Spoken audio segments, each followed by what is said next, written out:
विलयन है जिसमें अम्लीय क्षार की थोड़ी मात्रा डालने पर विलयन का पीएच मान नहीं बदलता। ये थोड़ा सा लगा सही। यह एक ऐसा विलयन है जो अधिकांश रासायनिक अभिक्रियाओं पीएच मान उदासीन रूप में नहीं करता। ये भी गलत है।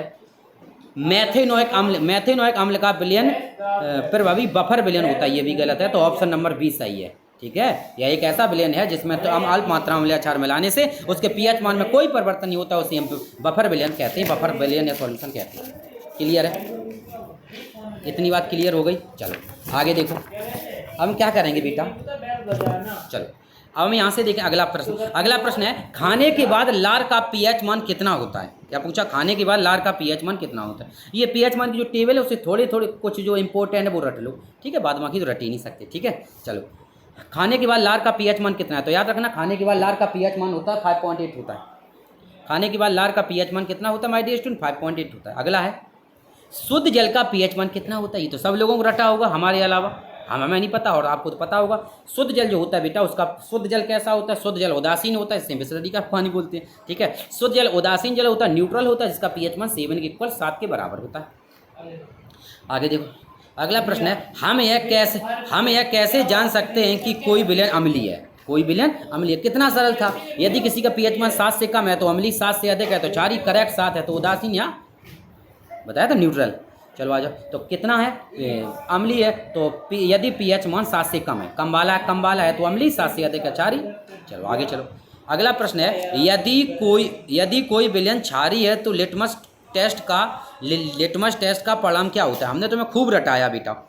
यदि कोई विलयन क्षारीय है तो वो क्या करता है, लाल लिटमस पेपर को नीले लिटमस पेपर में नीला हो जाएगा। बताया था हमने।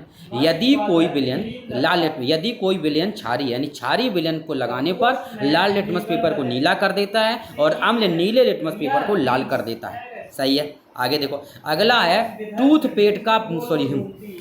टूथपेस्ट का पीएच मान होता है। तो याद रखो जो आपका टूथपेस्ट होता है उसका पीएच मान कितना होता है? 3 और 10 के बीच। Option number 5।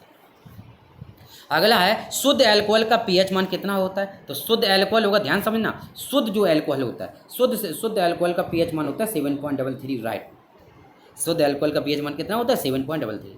अगला है पानी का आयनीकरण स्थिरांक Kw और इसका मान है। हमने आपको पढ़ाया था माय डियर स्टूडेंट, जब पीएच मान पढ़ाया उसके बीच में हमने आपको एक चीज़ बताई थी, प्रोडक्ट ऑफ वाटर यानी प्रोडक्ट ऑफ आयनिक वाटर, यानी हिंदी में कहेंगे जल का आयनिक गुणनफल। जल के आयनिक गुणनफल हमने आपको एक चीज़ बताई थी, 1 × 10 की पावर -14। ठीक है, ये आपके कोर्स की बात नहीं, थोड़ी सी ऊपर की बात थी, इसलिए हमने डेरिवेशन को उस तरह से नहीं बताया, लेकिन थोड़ा समझ लो। सॉरी, -14 नहीं, +14। ठीक है, हमने क्या बताया, इसका जो मान बताया वो हमने बताया 1 × 10 की पावर 14। तो जल का जो आयनिक गुणनफल होता है वो होता है 1 × 10 की पावर 14। ये आता कहाँ से? ये आता है एक्टिव मास H धनायन इंटू एक्टिव मास OH ऋणायन। एक्टिव मास H धनायन इंटू एक्टिव मास OH ऋणायन इज इक्वल टू, इसका मान होता है 1 × 10 की पावर -14। Is that clear? ठीक है, चलो आगे चलो। तो इसमें कौन सा ऑप्शन नंबर